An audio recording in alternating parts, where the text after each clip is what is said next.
നമ്മൾ പ്രാർത്ഥിക്കുന്നുണ്ട്, സുവിശേഷമൊക്കെ വായിക്കുന്നുണ്ട്, ബൈബിളൊക്കെ വായിക്കുന്നു, ധ്യാനമൊക്കെ കൂടുന്നുണ്ട്. പക്ഷെ നമ്മുടെ ലൈഫിൽ നമുക്കത് എത്രമാത്രം എക്സ്പെരിമെന്റ് ചെയ്യാനായിട്ട് സാധിക്കുന്നു, ലൈഫിൽ എത്രമാത്രം പ്രായോഗികമായിട്ട് ഈ സ്പിരിച്വാലിറ്റി, പ്രയർ ആഫ്റ്റർ പ്രയർ എന്നുള്ള ആധ്യാത്മികതയിൽ നമുക്ക് എത്രമാത്രം വളരുവാൻ സാധിച്ചിട്ടുണ്ട് എന്നുള്ളതാണ് തിരുമേനി നമുക്ക് പറഞ്ഞു തരുന്നതായ വലിയ ഒരു സന്ദേശം.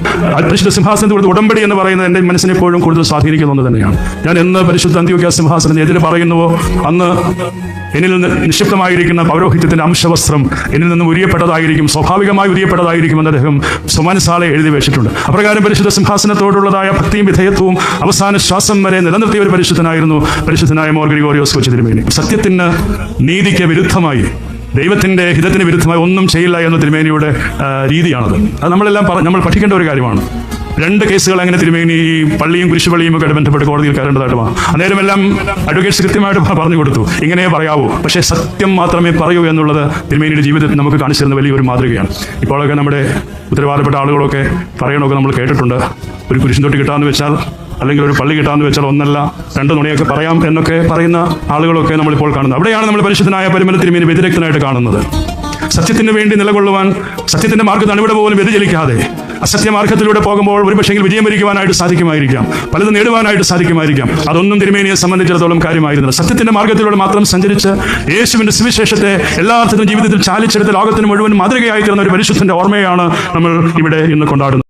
നമ്മൾ പ്രാർത്ഥിക്കുന്നുണ്ട്, സുവിശേഷമൊക്കെ വായിക്കുന്നുണ്ട്, ബൈബിളൊക്കെ വായിക്കുന്നു, ധ്യാനമൊക്കെ കൂടുന്നുണ്ട്. പക്ഷെ നമ്മുടെ ലൈഫിൽ നമുക്കത് എത്രമാത്രം എക്സ്പെരിമെന്റ് ചെയ്യാനായിട്ട് സാധിക്കുന്നു, ലൈഫിൽ എത്രമാത്രം പ്രായോഗികമായിട്ട് ഈ സ്പിരിച്വാലിറ്റി, പ്രയർ ആഫ്റ്റർ പ്രയർ എന്നുള്ള ആധ്യാത്മികതയിൽ നമുക്ക് എത്രമാത്രം വളരുവാൻ സാധിച്ചിട്ടുണ്ട് എന്നുള്ളതാണ് തിരുമേനി നമുക്ക് പറഞ്ഞു തരുന്നതായ വലിയ ഒരു സന്ദേശം.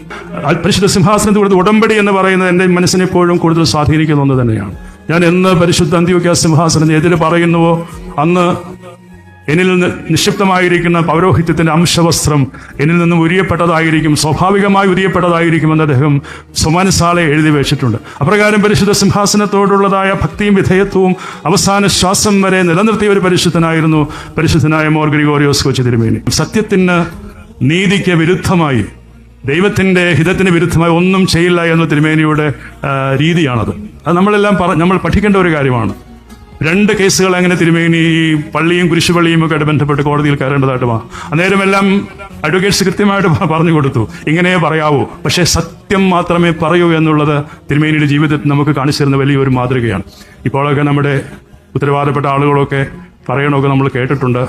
ഒരു കുരിശും തൊട്ട് കിട്ടാമെന്ന് വെച്ചാൽ, അല്ലെങ്കിൽ ഒരു പള്ളി കിട്ടാമെന്ന് വെച്ചാൽ ഒന്നല്ല 2 നുണയൊക്കെ പറയാം എന്നൊക്കെ പറയുന്ന ആളുകളൊക്കെ നമ്മളിപ്പോൾ കാണുന്നത്. അവിടെയാണ് നമ്മൾ പരിശുദ്ധനായ പരിമല തിരുമേനി വ്യതിരക്തനായിട്ട് കാണുന്നത്. സത്യത്തിന് വേണ്ടി നിലകൊള്ളുവാൻ, സത്യത്തിന്റെ മാർഗ്ഗത്തിൽ അണിവിടെ പോലും വ്യതിചലിക്കാതെ അസത്യമാർഗത്തിലൂടെ പോകുമ്പോൾ ഒരുപക്ഷെങ്കിൽ വിജയം വരിക്കുവാനായിട്ട് സാധിക്കുമായിരിക്കാം, പലതും നേടുവാനായിട്ട് സാധിക്കുമായിരിക്കാം. അതൊന്നും തിരുമേനിയെ സംബന്ധിച്ചിടത്തോളം കാര്യമായിരുന്നില്ല. സത്യത്തിന്റെ മാർഗ്ഗത്തിലൂടെ മാത്രം സഞ്ചരിച്ച് യേശുവിന്റെ സുവിശേഷത്തെ എല്ലാ അർത്ഥത്തിലും ജീവിതത്തിൽ ചാലിച്ചെടുത്ത് ലോകത്തിന് മുഴുവൻ മാതൃകയായി തീർന്ന ഒരു പരിശുദ്ധന്റെ ഓർമ്മയാണ് നമ്മൾ ഇവിടെ ഇന്ന് കൊണ്ടാടുന്നത്.